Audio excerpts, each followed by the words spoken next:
След господар на ефира.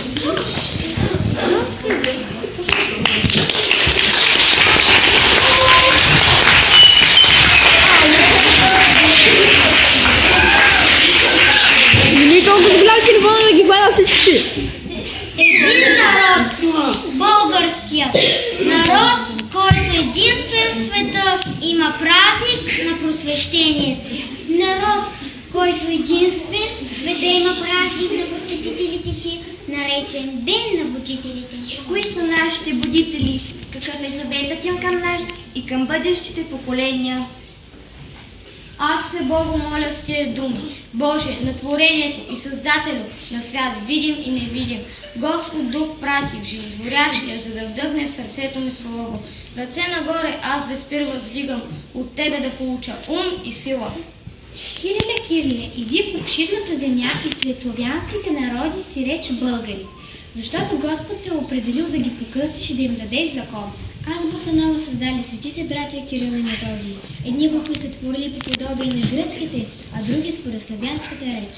Превели богослужебните книги на език славянски, християнското учение проповядвали и славянските деца ограмотявали, служили се с косата на своето красноречие.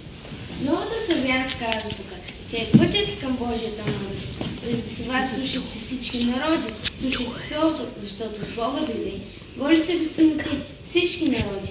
Аз, буки, дети, главолади. Обичам те, българска реч, звук сладък, най-мил в звуковете, ту арфа звънлива, ту меч на майстор-художник в ръцете. Учете се, роден език, ту гъвкав, ту твърд, като камен омазен, жив израз и клик на мисъл, на блян и на дух пламен. Икона, жива на един народ, ръка, която като свеж трепери, очи, в които българския свод отново си небато си намери. Килията на манастира стар побира робската велика жажда. В една килия пада цар след цар, килията България се ражда. И нов месия тръгва в кал и прах, от две дисаги светлина да пръска. Една пренежна реч от Божи грях до Библия на бедните възкръсва. История слава на българская, за българския народ, царе и свети и всички български деяния и събития, събрани на реди, Паиси и Романа. Такова име в българската история е Петър Хаджи Берович, запазил се в съзнанието на българина като доктор Петър Берон, който със своята книжка Буквар постави темелите на новобългарското образование. Учете се, братя мои, мислете, четете и чуждото учете, от своето не се гносете. Казва Любен Каравелов, де е национален будител с богато творчество. Климент Сава, Ангеларий Наум и Горас. Светци живели във времето на свети Кирил и Методий, родом българи, изучени по елински и водили свят в славен и прочут навсякъде живота. Всеки народ не са успяли да значимете чрез своите дела. Вазов изрича земя пълна с добрини. Език свещен на малко води, език на мъки и останали духовни, език на данъчни води, за радост не, за ядове отровни.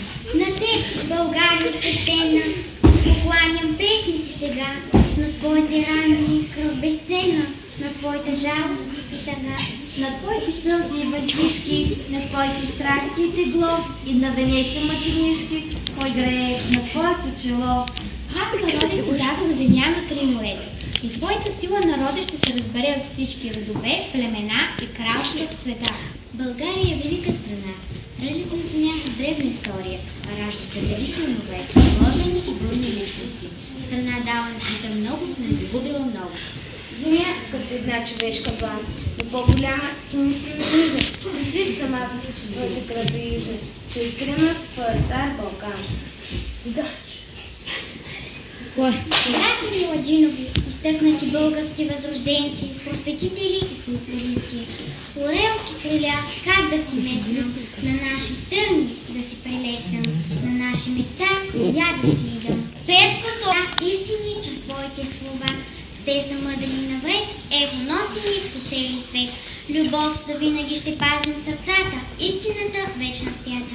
Съвременните будители, които показват силата на българския дух и националната ни идентичност на света. Без да се срамуват да се нарекат българи са много, но не можем да не споменем за някой от тях. Погледнете, Рейсийското село на Валя Балканска, Борис Христов, Николай Гюров и Рена Каганбанска разнесоха българските гласове по света. Захари Фотограф, Владимир Димитров Майстора и Димитър Казаков Нерон показаха на света българското географско майсторство.